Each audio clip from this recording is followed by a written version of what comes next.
Welcome to Beacon Park Boats, and many thanks for booking your holiday with us. To help you get the most from your time on the canal, we've put together this short instructional DVD. So whether you're first-timers or seasoned old hands, please take some time to sit down together to watch this before your holiday. We'll cover all aspects of boat handling, canal etiquette and locks before going through the equipment on board your boat. Obviously, when you arrive, we'll run through your particular boat to make sure you're happy with everything that we've talked about. And then finally, it's over to you. It's your chance to take the helm, to put into practice some of those boat handling skills you've seen. But rest assured, we won't leave you until you're relaxed, confident and ready to start your adventure. If you smell gas at any time, turn off the gas supply in the gas locker. Turn the yellow lever through 90 degrees so that it's across the pipe. Open all the windows and doors and make sure you don't touch anything electrical. Then call us for assistance. If you think you've run out of gas, check that both gas bottles are fully open, that the yellow gas lever is in line with the pipe, and that one of the bottles feels heavy. Your cooker on board the boat's gas. To light it, the lid has to be all the way back, so like that won't work, it needs to be all the way back beyond the 90 degrees. You've got a little sparker on the front face of the cooker, you can light it with that. Hold the gas knob in for a couple of seconds before you let go. Or you can light it with your gas igniter, or if that fails, there's a spares box on board which contains matches and you can light it with that. Make sure that the lid doesn't go back down until everything's cooled, and then you can safely put it back down again. Please make sure a window is open all the time you're cooking to allow fresh air into your boat and avoid the risk of carbon monoxide build-up. There's an electric fan above the cooker which works when the other kitchen lights are on. The water on board your boat is safe to drink and comes from a water tank under the front deck. This needs filling every day from water points along the side of the canal. You'll hear the pump running whilst you use water. It will switch off when you're finished. If the pump runs intermittently, check all the taps are tightly off. If the pump runs continuously, you've run out of water. Turn it off and refill the tank at the next opportunity. You'll find a hose reel on board, which you take ashore, screwing one end onto the water point and putting the other end into the filler point on the front deck.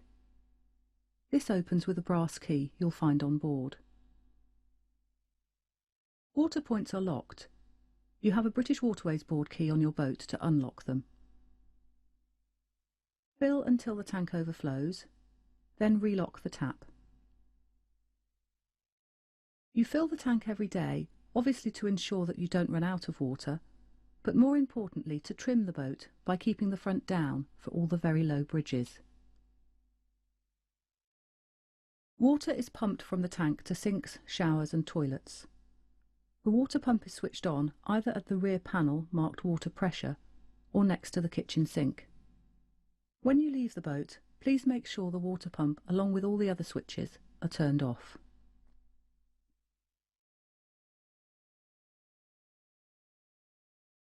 The curtains for the portholes are either the round padded covers hanging down the side of the walkways or roller blinds. The round padded covers are held in by the window catches. The front doors are covered with curtains which are fastened to the hooks on the door or window frames. These curtains are stowed either on the front shelves or in the TV areas. Due to the hilly terrain, reception's often very poor. We recommend you plan for the worst case and bring plenty of books and DVDs. We've got an extensive library of DVDs from which you can freely borrow. If you do want to watch TV, plug the aerial into the socket outside and position it on the roof post. It's directional, so check nearby aerials and adjust accordingly. Remember to remove the aerial before cruising and store it away. Your 240 volt power comes from an inverter which converts your 12 volt battery to 240 volts. To check your inverter is on, Go to the back locker and check that the unit has a steady green light on. If your cabin lights fail or the inverter bleeps and switches off, a red light will come on, and this indicates that you've exhausted your domestic batteries. If this happens, run the engine to recharge the batteries. If you use any 240-volt electrical appliances except for your TV and DVD, you must start the engine first and make sure only one appliance is used at a time. All the boats have hairdryers provided. Don't use your own hairdryers as they'll be too powerful for the boat's battery and will damage it.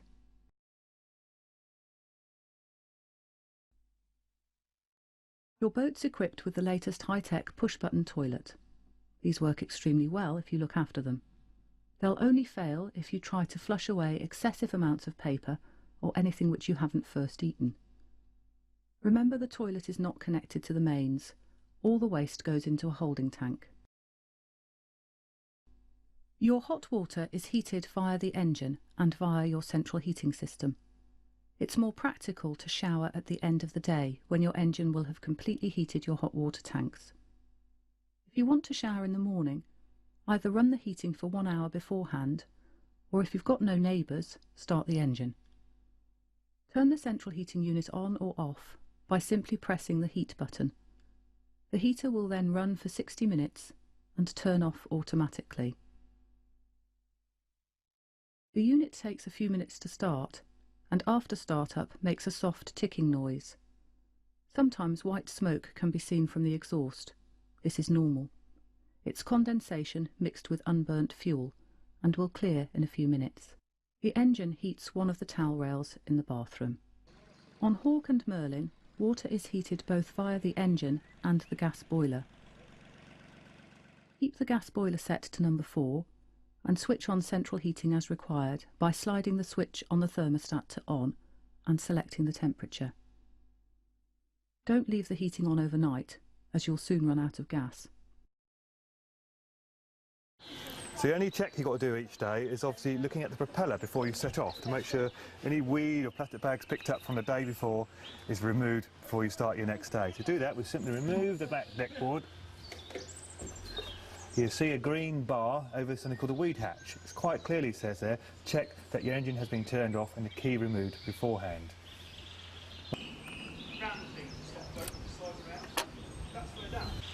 Once you know you've done that, remove the green bar by unscrewing it 3 or 4 times. Just take your time.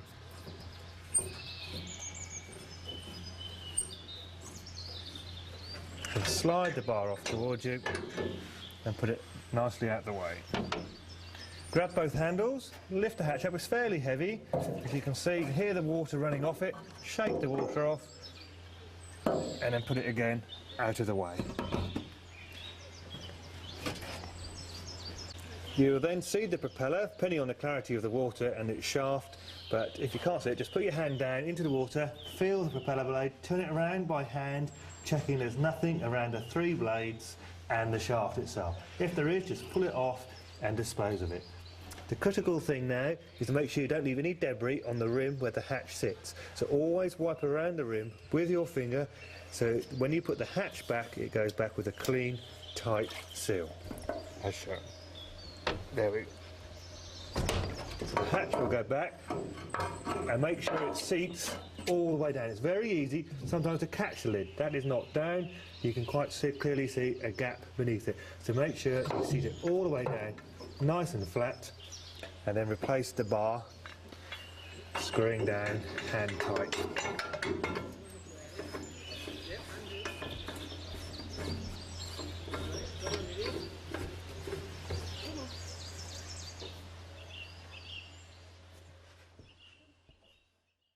Next, check that there aren't any ropes in the water.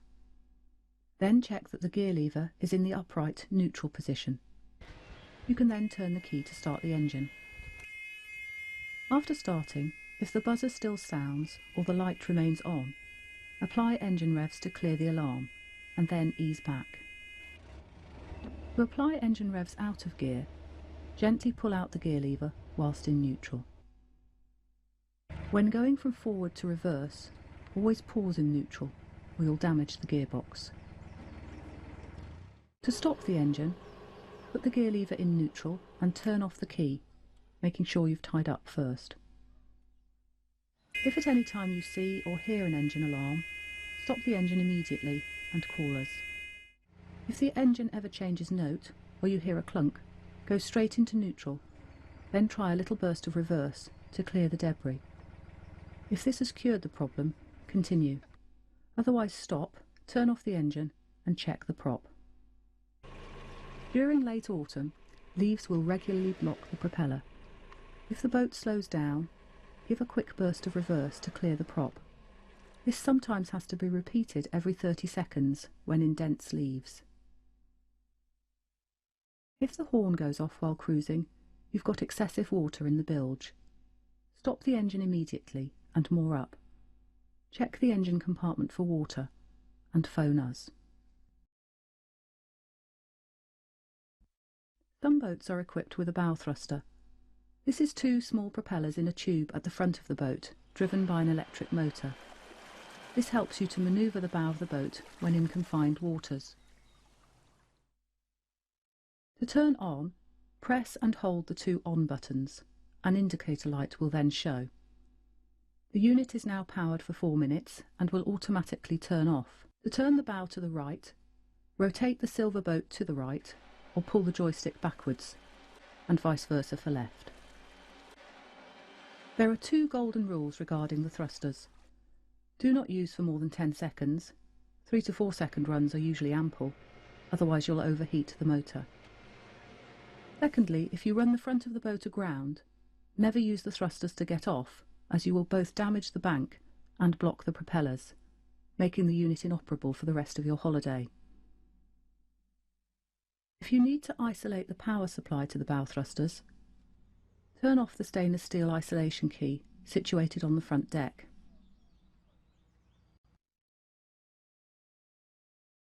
Now we've covered the basics, we need to think about boat handling.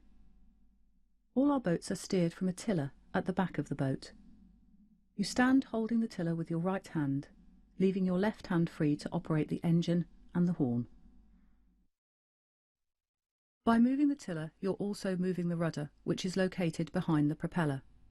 Your rudder changes the direction of water flow from the propeller, which makes the boat turn. As you push the tiller to the left, the boat will turn to the right, and vice versa. The more you move the rudder, the more the direction of water is changed, and the more you'll alter course. Remember, the propeller must be turning to make the rudder work. Never coast in neutral if you need to steer. Slow down by using reverse. The rudder doesn't work when going backwards, so you'll need to use your poles. Remember, your boat's a rectangular box which is steered from the back. Its pivot point is obviously the middle of the boat. This can cause problems, as when the boat turns, the back will rotate the same distance as the front, making corners quite tricky to start with.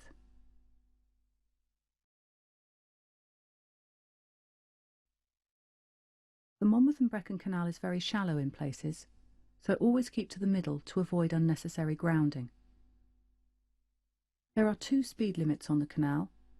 The first is 1 mile an hour, which is just into gear without applying any revs to the engine. Cruise at this speed when passing moored and moving boats. The upper speed limit is 2.5 miles an hour. This is less than a walking speed. This increase is only a few revs above tick-over speed. Speeding results in excessive wash, which damages the banks. It also produces unpleasant noise and vibration levels. The faster you go, the more the back of the boat is sucked to the bottom, causing excessive grounding.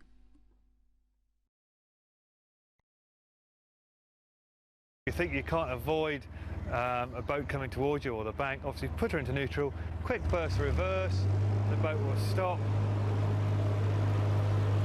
When you do put in reverse, you lose all steerage weight, the rudder does absolutely nothing while you're going backwards, and often the boat will start to pivot slightly when she stops. At this point she could easily cross the canal. If that was the case, you can grab your poles off the roof, push yourself back, down the middle you go.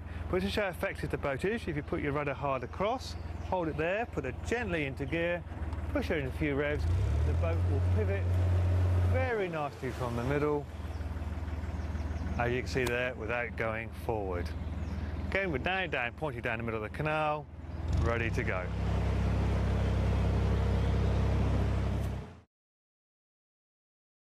Should you see a boat approaching and the canal looks too narrow, obviously, and if you're the furthest away from it, it's your responsibility to hang back to let the other one through.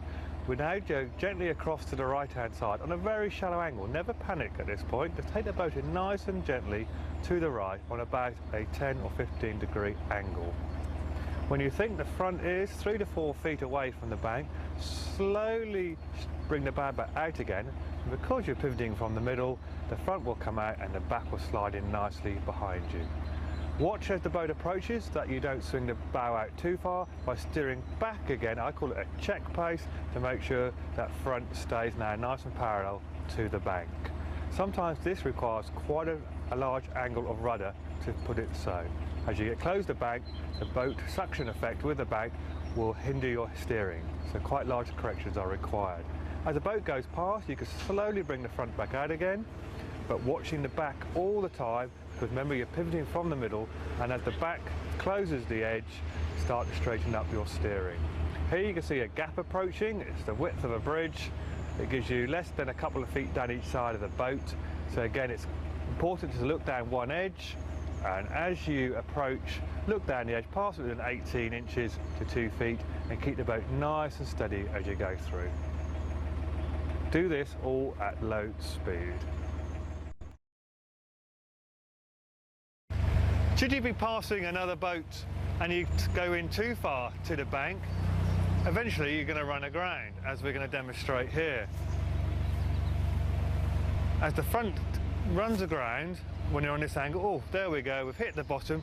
Because the back is still in deep water, you're able to reverse off gently, and as you reverse off, with any luck, the front will fall down the bank, and in doing so push itself out towards the middle of the canal. You can see it there nicely twisting back towards the middle of the canal. Once you wait then for the boat to drift across, gently re-engage forward gear, and off you go again, nice and carefully, just steering a very gentle angle away from the bank. If you start to steer quickly to the left-hand side, of course, you're going to push that back straight into the bank. If you find that you're going to run aground again, you will grab your pole and push the back off. But you can see we're going now forward, just a very gentle angle away from the bank so she doesn't run aground again.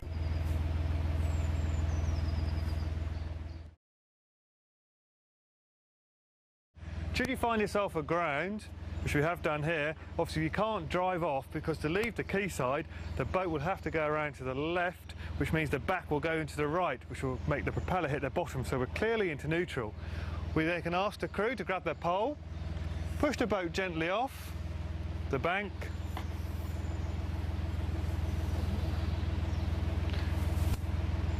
nice and square.